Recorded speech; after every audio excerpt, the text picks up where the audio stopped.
Assalamu alaikum and welcome to the Connections podcast, where we talk about maintaining our relationships on Allah's terms.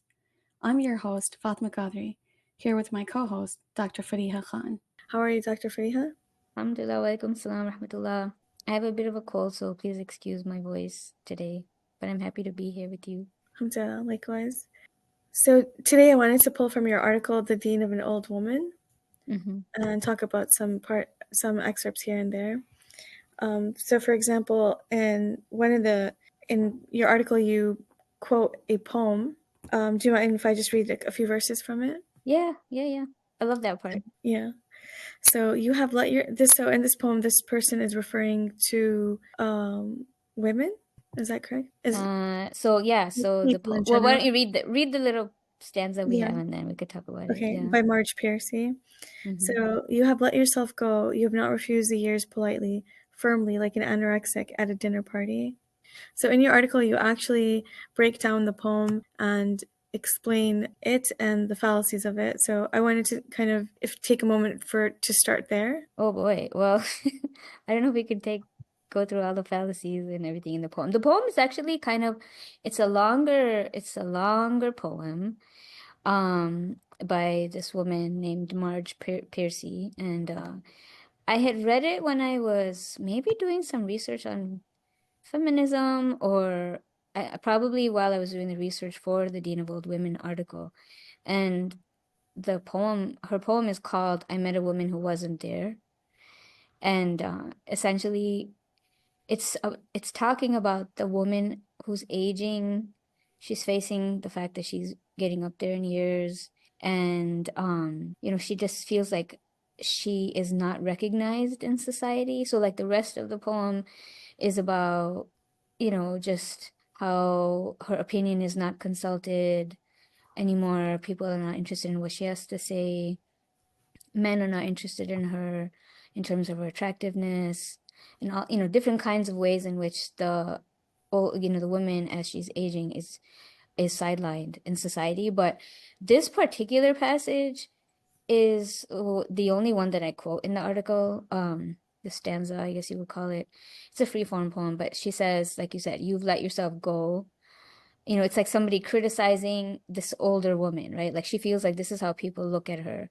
You've let yourself go. You've not refused the years politely, firmly, like an anorexic at a dinner party. And like when I read that, I don't know how you felt, but when I read it, I was like, whoa, subhanallah. I mean, is this the attitude that we have now towards aging in contemporary like Western society? Are we just expected as women to have this like superhuman ability? An anorexic, why is she comparing him to an anorexic? Like it's basically an abnormal, unnatural uh effort that is required for you to refuse what is natural and necessary for the human body, which is to eat, right? And so you have to put in this effort that is basically unattainable by most people. And if those who do attain it, they're actually ill. Um, she's comparing that to a woman getting old and saying, well, why didn't you act like that anorexic and just refuse the years to grow on you? And I just felt like it was a very good image of the way in which aging, the process of aging, and like your responsibility to like quote unquote take care of yourself so that you don't age is like such a big deal in contemporary society. I mean, that's kind of how I read it, and I used that aspect of it when I was writing the article. I felt it was so harsh. It was so harsh. It's interesting because like in America, like we're so big on empowering women and women having choice and freedom and respect. But then it's almost like we shoot ourselves in the foot. We do it to ourselves. Like, wouldn't embracing age and not having these pressures on women make them like be better for them? So living in Saudi Arabia versus and then you visit the States often, do you see a difference in attitudes towards aging between women from Eastern cultures or where you live versus when you come to American Muslim communities? That's an interesting question. I mean, I live in Jeddah, but there's many different sub cultures and sub social circles within Jeddah. So the ones that I'm familiar with, absolutely. I think the attitude that I see towards the elderly and the aging is still very traditional. It's still very Islamic. I mean, where you find the elders are given tremendous respect when like if I'm at a gathering, like a religious gathering or Maulid gathering or something, and somebody who's the elder of the family walks in, all of the family members stand up, they'll kiss her hand, they'll kiss her forehead, they'll hold her hand until she comes over to her seat. Like it's just a very different kind of way of interacting. And then I mean, even within families here, like in a more private realm, I definitely see, as this woman, like I mentioned in the rest of the poem, she's talking about how older women are not consulted anymore, their opinion is not sought out. On the contrary, the more traditionally Muslim or Islamic they are here, or like the circles that I'm familiar with, the more their opinion is sought, the more their wisdom is look to, their opinion is really given a lot of weight in the scale of your decision making or your way of processing whatever issue it is that you're processing. And I don't see that in the same way in America. I mean, I think there are different things happening. I think older people are kind of trying to avoid looking old, you know? Yeah.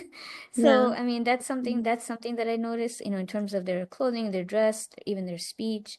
You'll find over here elders. I don't want to say over here and over there because it's not like that black and white. I mean, I think some of this phenomenon can be found on either side of the ocean type of thing, but where we'll find some of the traditional behavior among families in America, and you'll find some of the more quote unquote modern behavior in families in Saudi Arabia. But trying to try it, like doing your Botox and doing your clothing in a certain way, and the more traditional elder will like give a lot of dua as soon as they see a younger person, or somebody comes and gives them water or drink. It's like all these duas pour out of their mouth for them.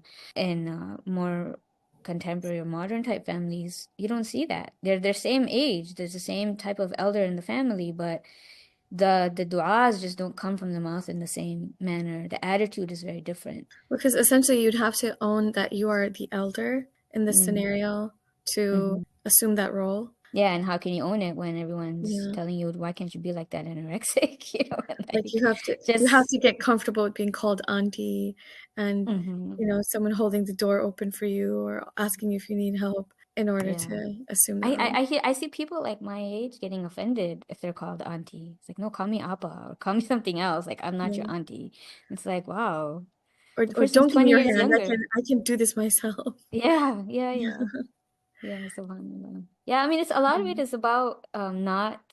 So one of the things that I did in that article was um kind of talk about the idea of dependence and how, as a liberal culture, we're so valorize the independent, strong, able to take care of herself or himself person, that dependence is like built into aging. Like you are going to get weaker, you are going to be vulnerable, you are going to need help.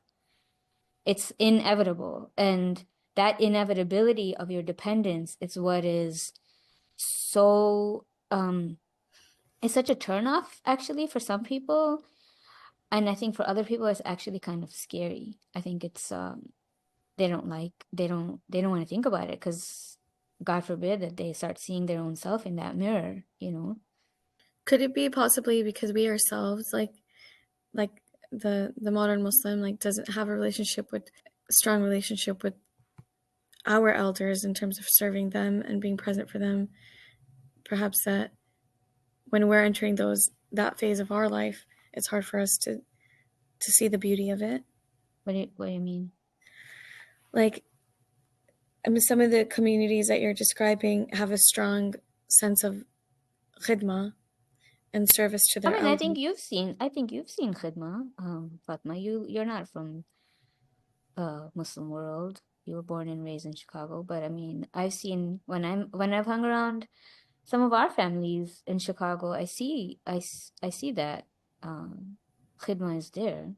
But you're saying that that thing is going down or something? Like, why are we, maybe it's not the same level, but why are we reluctant on to rely on others? Like, Mm-hmm. why is there a stubbornness for to deny that you need help when you need help? So, you know, the thing that I talked about in the piece was that attitude of like pick yourself up by the bootstrap, you know, that sort of strong, independent American attitude that is really valuable, you know, in American culture in general and liberal culture in general. I think that that idea is sort of filtering down to the way we think about things as Muslims.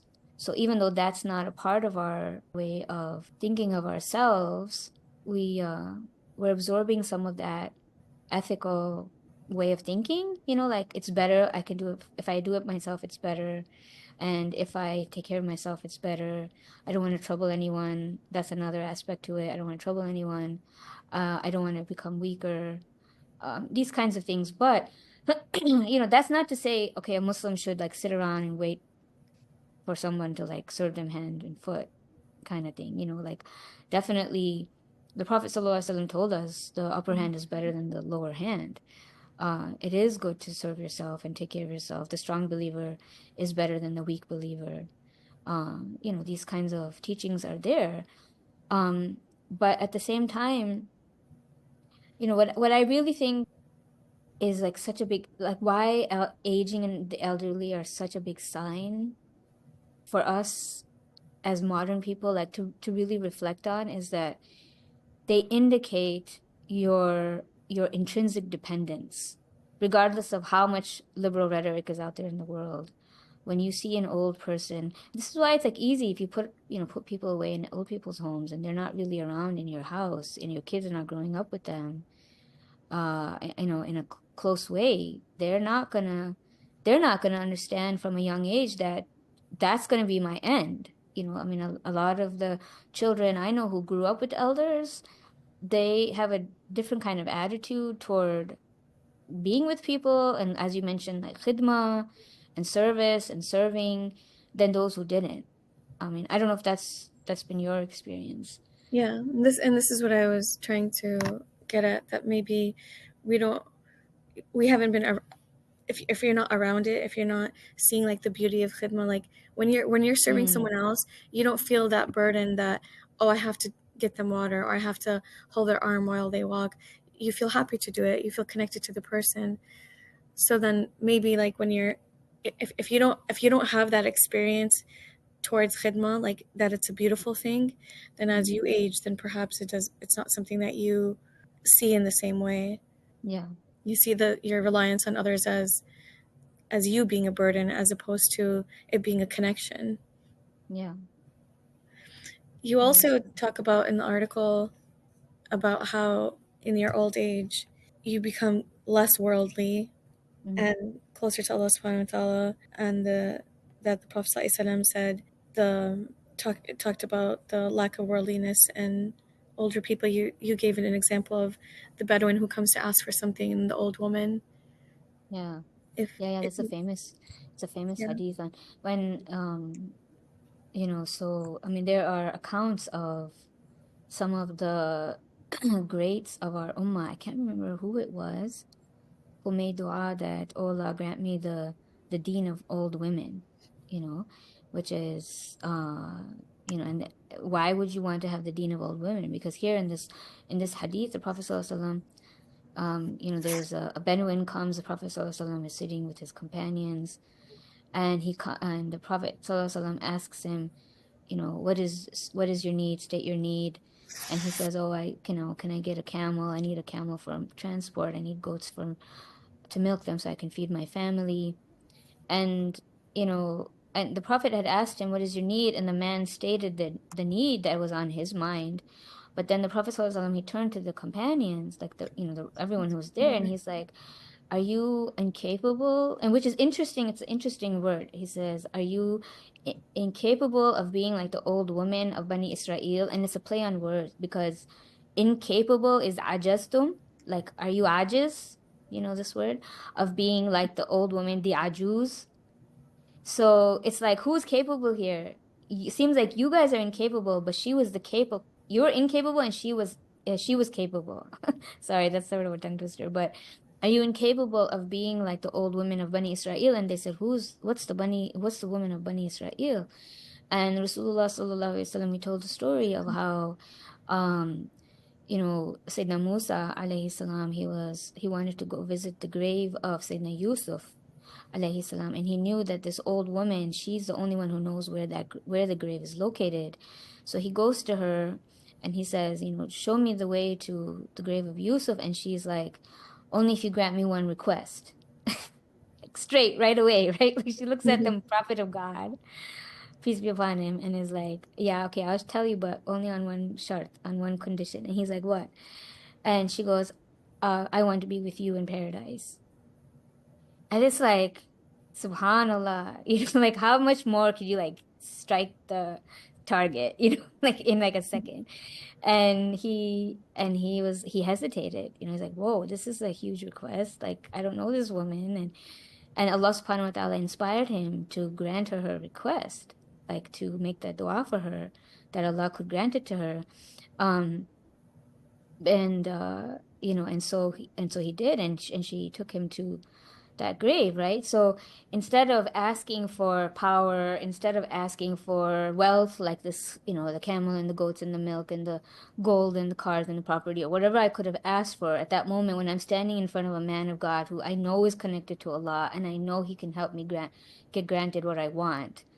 She like goes to the exact heart of the matter of what is her life and what is her existence, and so um, it's really powerful. But why did you ask me about the hadith again? About I was referencing the part of the article where you were talking about how as you age, you're getting further away from the dunya Ah, yes. and less attached to the dunya. Yeah, So, right. So I mean this is it, like because the person as they're aging, your basic faculties are starting to weaken, you can't read a book without taking off your regular glasses anymore because now you're farsighted and nearsighted, like you have to go, excuse me, you have to make sure you run to the bathroom faster than you did before. You have to, you get up off the chair a little bit more slowly than you did in the past, 30 years ago, 40 years ago, 50 years ago. Things are changing slow. And the signs of that come, with the white hair being like that first sign of you getting, needing to get ready for your meeting with your Lord. Um, and I think like we are we're not as welcoming of those signs anymore. We're not as cognizant of what those signs actually represent. If for any reason in my life I was, um, you know, overconfident about my own abilities to take care of myself, and I'm so strong and I'm so beautiful and I can get what I need to done and I'm capable. Regardless of who you are, as you begin to age, that facade of self-reliance begins to fade away. It must fade away. And I mean, you hear now, I'm sorry to like bring up something sort of really off, but you hear about assisted suicide and people opting for themselves to be killed more and more, becoming legalized in the United States of America. And it's like that's a real absolute rejection of dependence. I am not going to accept having to need any care or any weakness or incapability. And it's like you've been, why don't you see that you've been in a delusion of capability your entire life? Like this is now where you are at the real place. This is why I think like why I was saying aging and the elderly are such a tremendous sign because they tell you that it's Allah who is in power and not you. What I mean, so I don't know, like Mhm. I feel I keep thinking about this a lot in the context of Scylla, but I don't know if I'm like weird. I mean, what do you think? No, like as Am you're I focusing on talking, it too much? You know, it's just no, yeah. like as you're speaking, I'm realizing that perhaps if your heart is more attached to the dunya, it is harder for you to embrace that you are aging. Like if don't want to be called auntie, you don't want to embrace that, you're not in your prime Mm, anymore. And like the closer you feel to dunya, the more immersed you feel in it, the more you're going to want to hold on to your youth. And mm. so perhaps that's what it is, like in the West, that we are so obsessed with youth and obsessed with being young and being at our peak our whole life, that it is one of the things that keeps us from embracing our age. And like if you don't have elders that assume the role of the elders and embrace that they are the elders, then there's missing links in your community, there's missing links in your family structure. If everybody's acting like they're a 20-year-old, if everybody's acting like they're a 30-year-old, like then where's How would you differentiate? Like what do you think embracing that elder role looks like? Well, for one, like, everybody's not going to dress the same, right? Or just even Mm, on the outward part of it. yeah. And even the way you speak to younger people, like um, if I, if I'm speaking to a younger person, I'm going to embrace that I am older than you, that like for example at my workplace, like we tell the younger teachers, like, you are younger, you connect with the youth better, you have a connection and relatability to them that's very valuable. But in order for me to acknowledge that about the younger teachers, I have to acknowledge that there is a lack of relatability, perhaps that I'm not closer to them in age, or I have to embrace that there's certain things I used to have that I don't have anymore. What do you mean? Like for example, if I'm talking about the context, let's say, of like working with youth, Mm, when you're younger, then there's like an immediate connection that you make. There's like, you can relate to certain your interest right away. But all right. now that I'm an older teacher, there's things that I can't really relate to and I can't really connect to. And so I was telling my husband, like, I don't know how much longer I can be in this field. I don't feel like I relate to the kids anymore in the same way that I used to. And he said to me, like, you whatever you whatever you lose out on relatability, you replace with wisdom. Wow, that's You know? nice. So like there's always a Mashallah. connection. You're always going to have a connection with the younger people, but it's going to be a different connection. And unless Mm, I can embrace that about myself, then I'm not going to be in a place where I can give wisdom. mm, Unless I can admit to myself that I am older, mm, there are some things I'm not as cool and, you know, connected with. mm. But there are some things that I can give that are different, that are valuable. And unless I can recognize that, that's going to be missing at the table. Do you think the young people see the value of wisdom still? Like at least the ones that you see in your around you? Of course they do, but we also have to set up a system that values these things. Like we have to give these values at a really young age. I have a niece who said to me one time that, she was just talking about the presence of like women in my so I'm in my early 40s, and she was Mm. just talking about the presence of women in my age bracket on social media. And she was saying that it seems absurd to the younger generation that they post as if they are in their 20s, or Hmm. teenagers in high school, like the poses of the pictures, the way they stand, the frequency of People who posting. are older try to Yeah, look like people that. are older. Like, Mhm. how is somebody at your age have this much time to post at this frequency, or to, post like, why are you taking pictures with puckered lips, or etc. They, even at young people looking at this, expect that at your age you would have acquired a level of wisdom where you would leave these silly things behind you, Interesting. you know? Mm, And mm, so it leaves gaps at the table, so to speak, where like if everybody's acting like they're 20, then who are the 20-year-olds looking up to? mhm.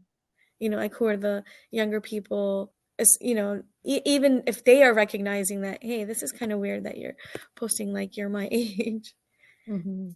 you know. I mean, I wonder actually if that's part of there's like this phenomenon that you probably are noticing of young people just having a lot of anxiety and feeling unanchored and stuff. I mean, this is like a really big topic, and I'm sure there's many physical, chemical, social, emotional reasons for this kind of development. But one of the I wonder if like is one of the factors just that they don't see that wise elder presence who has it together and who has a like fixed vision of life and where they're going and where they're going to get to, in an ultimate sense. If they're not seeing that, and if they're seeing even the elders are just trying to be like me, then what is the point of my existence? I mean, I could imagine that being sort of disconcerting. It's like, is this all you guys have in terms of the goal of the long trajectory of your life? You know what I mean? It's Yeah, like the same clothing and the same flat stomach I want and the same whatever I want. And is that it? Like, because I've already become sort of been there, done that on those things. A young person might think. So why are you still stuck on it? yeah, Huh. like I think now that if I think about myself, even right now, like, and I look at people who are in their 60s and their 70s, and that I look up to, and I see like how beautiful they are, and my mom and my mother-in-law, for example, like they're so consistent with their ibadah. They've managed like these routines and habits that Wow. Yeah, you know mashallah. that you're aspiring to. So it's a question, it's something to reflect on, like, do we demonstrate that to the younger generation? Do they see that? Mm-hmm. Mm-hmm. SubhanAllah. I wanted to ask you. Fatima, when we were thinking about doing this topic and like focusing on that poem that I quoted in there, it's so weird. I was sorry, while you're like looking for whatever you're looking Mhm, for, I just thought, mhm. while we were thinking about that, this ayah from the Quran came to mind. You went to Sunday school at MCC, right? Yeah. Did you have Atiqur Rahman uncle as your teacher Yes, yes. in 10th grade, right? So, Yeah. so that's like, I'm pretty sure that's when he had us memorize in the last grade, when before graduating, he made us memorize like certain passages from the Quran.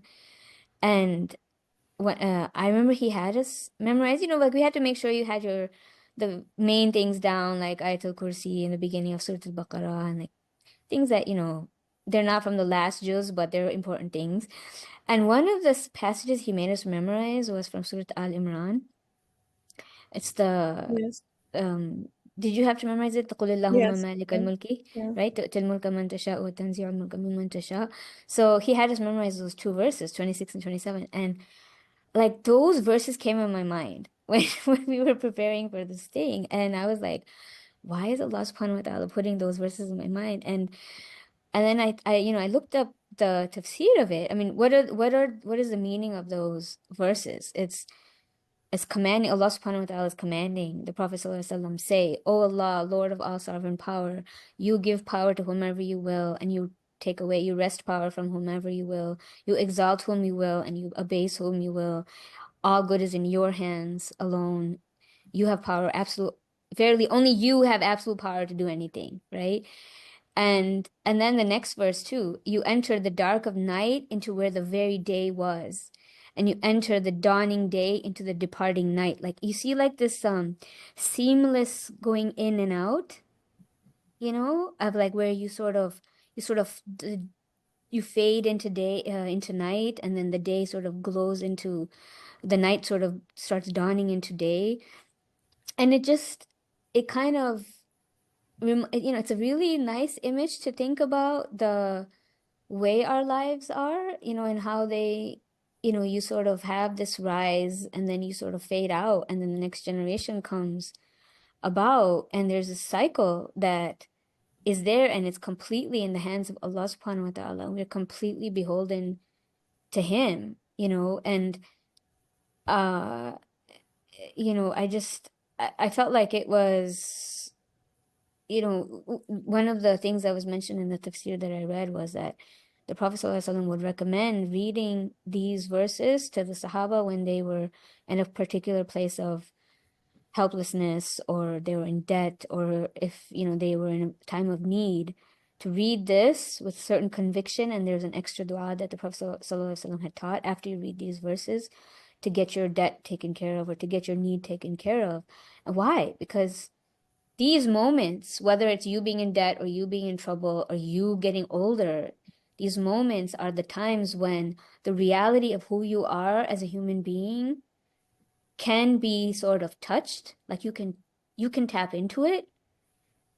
And other times of your life, there's a lot of veils, and there's a lot of things covering that meaning of what is the truth of your life. But in these moments, you see your vulnerability, you see your neediness, you see your dependence on Allah subhanahu wa ta'ala in a way that is so stark. And it like completely turns um weakness, our attitude towards weakness on its head, when you see it through the light of these kinds of words of Allah subhanahu wa ta'ala, or like the teachings of the Prophet sallallahu alaihi wasallam, when he says their blessings are with your elders. Why?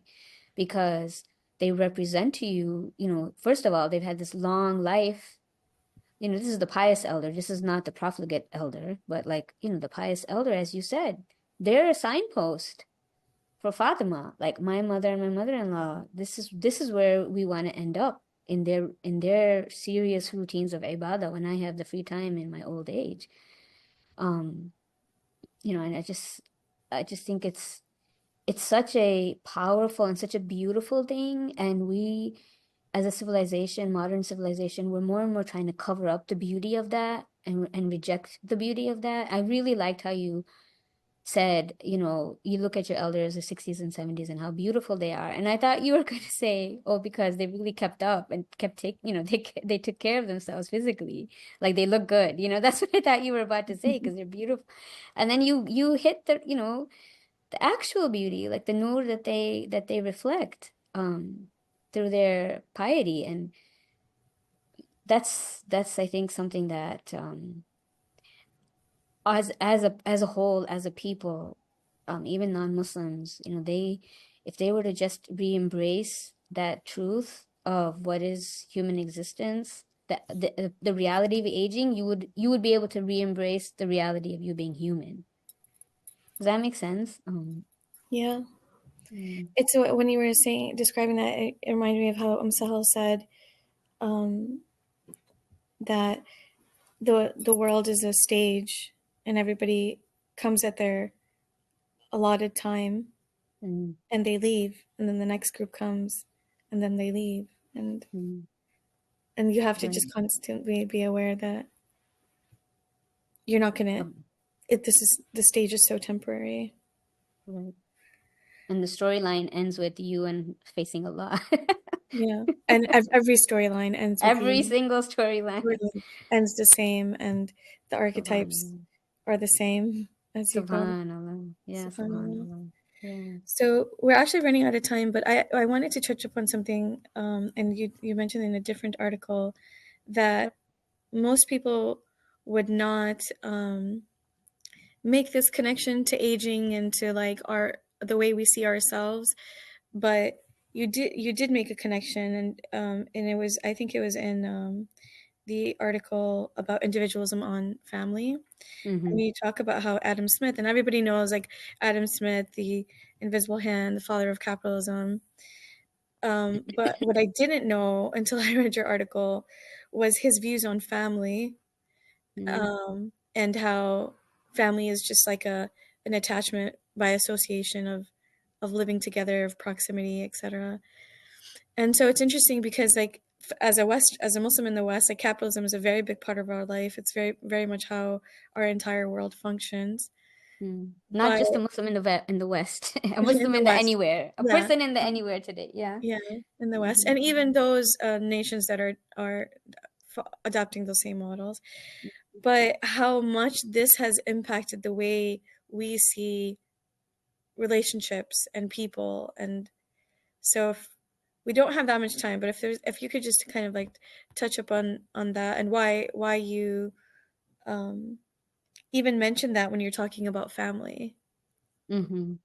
Like, why bring up Adam Smith when you're talking about family? Okay, well, that article is one that is still under review. So that's the individualism's impact on family article. And it's a longer one that I've drafted for both Silla and the Yaqeen Institute, where I'm talking about the so directly how individualism has impacted how we think about family, how we think about relationships, our interdependence on each other. If you have a very stark view of the world where the individual capacity or autonomy or freedom of the individual is the most important goal to achieve in terms of like a moral value, you want the individual to be completely free. What does completely free mean? Independent. What does independent mean? Not dependent on others, meaning self-reliant, right? So if you are self-reliant, that means you have achieved the ability to think for yourself, do for yourself, be free of all constraints like religion, like authority. I mean, this is like a really, really big topic, and it's a long article. It's a deep article. I hope, inshallah, that you'll get a chance to look at it once it's out. But um, why I talk about Adam Smith's ideas on aging is because he was one of the first, I would think he's probably one of the first people because he's writing this when, like, I think in the 18th century. He's talking about we don't actually need family. Family is the only reason we have something called affection, the shafaqa that we have between people, as you might say in Arabic or in Muslim languages. The only reason you have that is because it's a matter of habit. It's a habitual sympathy. You happen to live around them, in the past. We didn't have really strong states with strong police forces and strongly imposed, executively imposed laws, legal systems. So people had to take care of themselves. You lived in your land, in your region, and you needed to have a very large clan and a family to protect yourselves from intruders onto your land. You needed you needed these people, and how are you gonna maintain your own safety and security and your property and your means of living is by having a posse of people who are going to be there for you regardless and at every stage of what you need in your life. And so according to Adam Smith, once you have a strong enough state where the government, the nation state can take care of things, make sure that there's law and order, make sure that the property is designated and clearly, there are land deeds and all these kinds of things. And the court system is strong and somebody can come in and protect you if your spouse or your parent or somebody, your brother wants to beat you up or something, right? Just call 911 and you're okay. You don't need the clan anymore. Like you can live on by yourself. And so, this idea is like once you have a strong state, uh we don't need family as a provider, even for the aged, he said. Even for the aged, we don't need the family as a provider. And that just tells you how we came to a place of really uh becoming so detached from each other. Like it laid the ground for us to detach, to not have to rely, to not have those connections anymore between ourselves, among ourselves, so that, okay, I'm free enough now at any stage of my life to do whatever I want. I don't need, I'm not required by anyone else's ideas about how I have to live my life. Okay, that's nice. But once you start getting up there in age, it's just not as nice anymore. Okay, who cares if I can just choose to do whatever I want? Like, I'd really like to have somebody around. Number one, I'm lonely. Number two, I can't get things done. Like, it's not easy for me to even keep in my mind how many bills I have to pay, let alone actually get them paid. As you get older, it's just hard to take care of the very basic things. And when you're in that situation, your decrepitude or your inability is just so daunting. But I mean, that's why I had brought that up in in that article. Is just that by focusing on these. These ideas that have led us towards move away from family and to move away from the importance of family But and I think aging still shows the mirage of self-reliance as a mirage. I think it still does, regardless of how capitalist and how strong a state we have now. I mean, yeah. we have a real problem with taking care of the elderly and just like how to manage them in our, even in And our countries, Western like countries. the author of the book Blue Zones, like where he researches how centennial places where there are so many centennials, and one of the biggest things he cites is that they age in community, they age around love and family and Wow. different cohorts. And so I know we're out of time today, but maybe we can continue this conversation. Yeah, I'm always After, willing to talk about the Dean of yeah, Oblivion article. I yeah. think I need to write another piece about Yeah, aging or something I think because it's one of my favorite solo pieces, to be honest. So we can definitely do mm, a to be continued, inshallah. and pull some more things from that piece, inshallah. Thank you so much for joining me today, inshallah. Thank Um, you. I always benefit from your insights too. Jazakallah khair. Assalamu alaikum. Wa alaikum assalam wa rahmatullah. Thank you for joining us today on the Connections podcast. To stay updated on the work we do at the Silla Initiative, sign up for our newsletter at the bottom of our homepage at thesillainitiative.org.